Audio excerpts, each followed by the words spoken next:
سيدنا المسيح خبر أتباعه من قبل إنه كان لازم يتألم ويموت، ولكن هو رح يقوم من الموت في اليوم الثالث.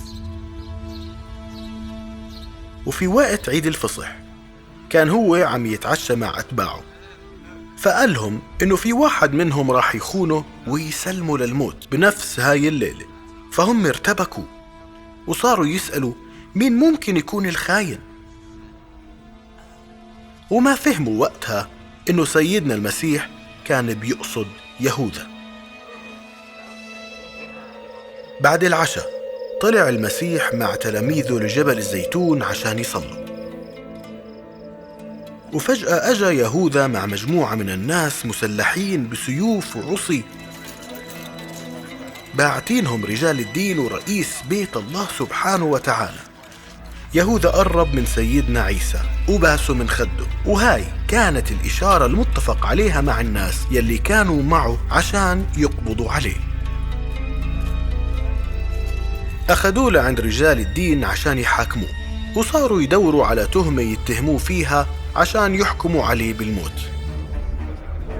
طلع رئيس بيت الله على سيدنا المسيح وقال: أنت هو المسيح ابن الله؟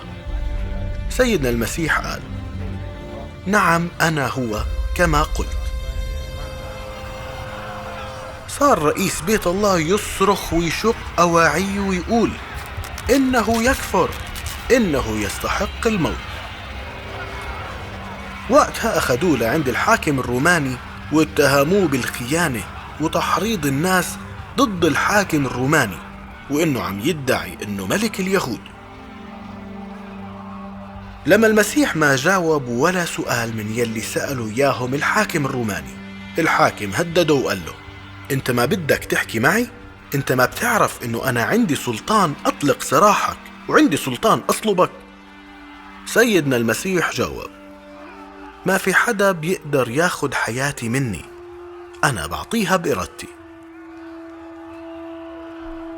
الحاكم الروماني ما لقى حجة أو تهمة على المسيح، ولكن لما سمع جموع الناس معصبة وبتصرخ: اصلبه اصلبه، سلموا إلهم وقال إنه دم هذا الرجل في رقبتكم.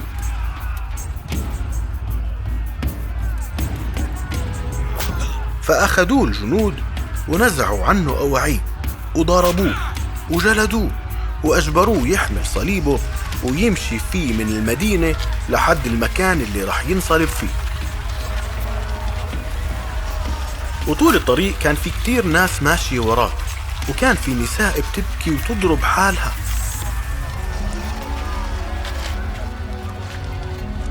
ولما وصلوا حطوه على الصليب ودقوا مسامير بإيديه ورجليه عشان يعلقوه على الصليب، وصلبوه بين شخصين مجرمين، واحد على يمينه وواحد على يساره.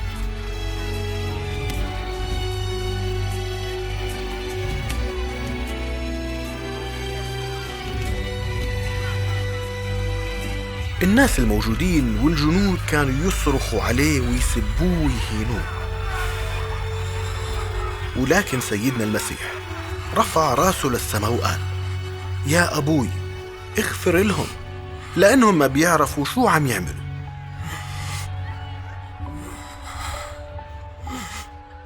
واحد من المجرمين المصلوبين مع المسيح بلش يسب ويكفر ويتمسخر على المسيح ويقول: مش أنت المسيح؟ إذن انقذ نفسك وانقذنا معك.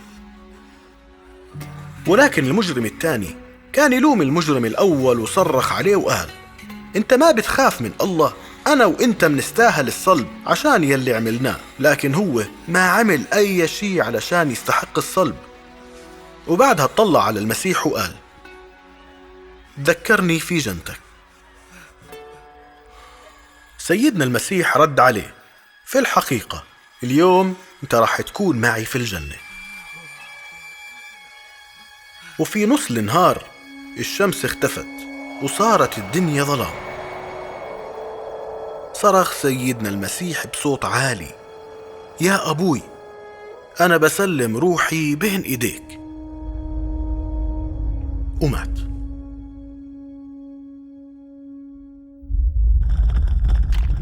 وبنفس هاي اللحظة أجا زلزال وقسم ستار بيت الله لنصين من فوق لتحت.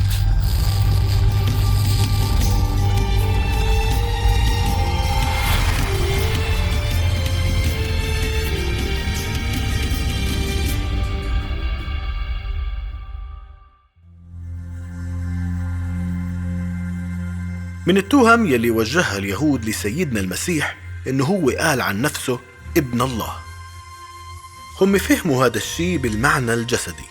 هل كان هذا الفهم صحيح؟ سيدنا المسيح كان عنده القوة إنه يمنع إنه هو ينصلب. ليش برأيك ما استخدم هالقوة واختار إنه ينصلب؟ كيف منعرف إنه موت سيدنا المسيح ما كان حادثة ولا صدفة؟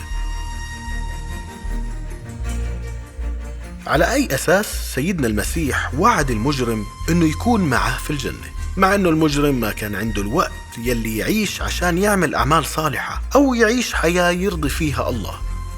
شو بتفهم من هذا الشيء؟